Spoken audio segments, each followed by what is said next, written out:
প্রিয় প্রসূন আজাদ, আপনি আমাকে নিয়ে দীর্ঘ এক স্ট্যাটাসে লিখেছেন যে আমি আমার লোক দেখানো পার্টিতে আপনাকে দাওয়াত দিয়ে নিয়ে এসে অপমান করেছি।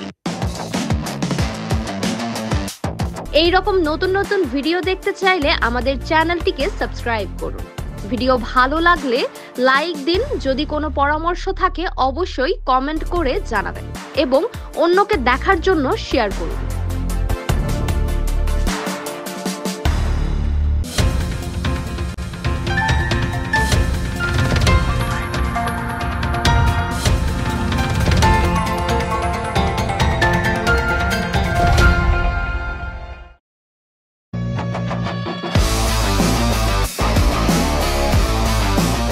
প্রিয় প্রসূন আজাদ, আপনি আমাকে নিয়ে দীর্ঘ এক স্ট্যাটাসে লিখেছেন যে আমি আমার লোক দেখানো পার্টিতে আপনাকে দাওয়াত দিয়ে নিয়ে এসে অপমান করেছি।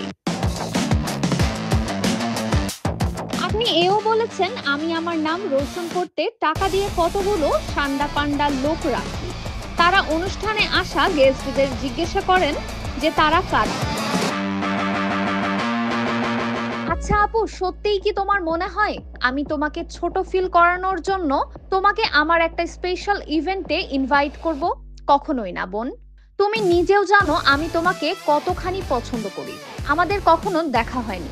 তোমার একটা টিভি ইন্টারভিউ দেখে মুগ্ধ হয়ে আমি সাংবাদিক ইমু ভাইয়ের কাছে থেকে তোমার ফোন নাম্বার নিয়ে তোমাকে কল করেছিলাম। সেদিন কত কথা হলো আমাদের। তোমার মনে আছে আমি তোমাকে প্রথম কি বলেছিলাম? বলেছিলাম তুমি একজন পিওর সোল, সত্যিকারের একজন খাঁটি মানুষ। তুমি তোমার বাচ্চাদের নিয়ে তোমার এই জার্নিটা সত্যিই আমাকে মুগ্ধ করে। তুমি একটা ইন্সপিরেশন। তোমার খারাপ লেগেছে, তুমি আমাকে একটা টেক্সট তো করতে পারতা। যাই হোক, আমার ওই অনুষ্ঠানে আমার হায়ার করা কোনো মানুষ ছিল না। যারা ছিলেন তারা ওই অনুষ্ঠানের ম্যানেজমেন্ট থেকে ছিলেন। তারা কাউকে অপমান বা অসম্মান করার জন্য অ্যাপয়েন্ট ছিলেন না। তারা আমি এবং আমার সমস্ত গেস্টদের সার্বিক নিরাপত্তা দিতেই গেটে ছিলেন। ভাবুন তো, উনারা গেটে এই সিকিউরিটিটা না দিলে ওই জায়গাটায় কি জনসাধারণের ভিড় ঠেকানো যেত, নাকি এত সুন্দর শৃঙ্খল পরিবেশে পুরো অনুষ্ঠানটা শেষ করতে পারতাম? They are just doing their job my deer.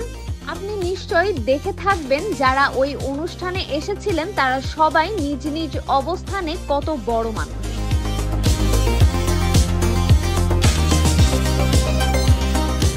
তারা কিন্তু কেউ ছোট ফিল করেননি।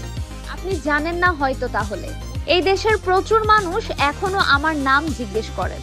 এই তো সেদিন সিজেএফবি এর অনুষ্ঠানে আমাকে ইউরোর চেয়ারম্যান বলেন, কি নাম তোমার? তাতে মোটেও অবাক হইনি, বরং আমার ভালো লাগে আমার নাম বলতে। আমি পরিমণি। আমি খুবই দুঃখিত আপনার কাছে।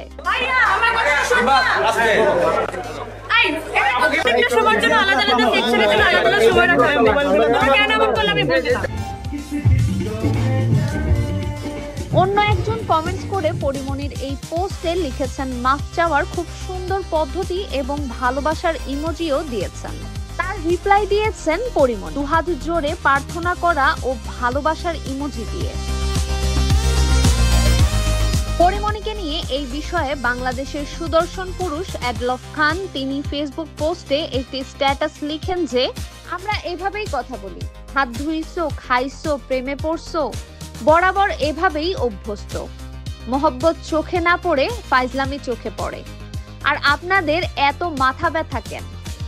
পরীর এত সুন্দর আয়োজন, আমাদের নাচ গান, এমন এন্ট্রি, সাজগোজের গল্প বাদ দিয়ে ওই অংশটাই আপনাদের ভাইরাল টপিক হলো। বাবারে বাবা, আমাকে নিয়ে আপনাদের দিন রাত্রি যাপন, জ্ঞান বিতরণ, গায়ে পড়ে চর্চা সত্যি অবাক করে।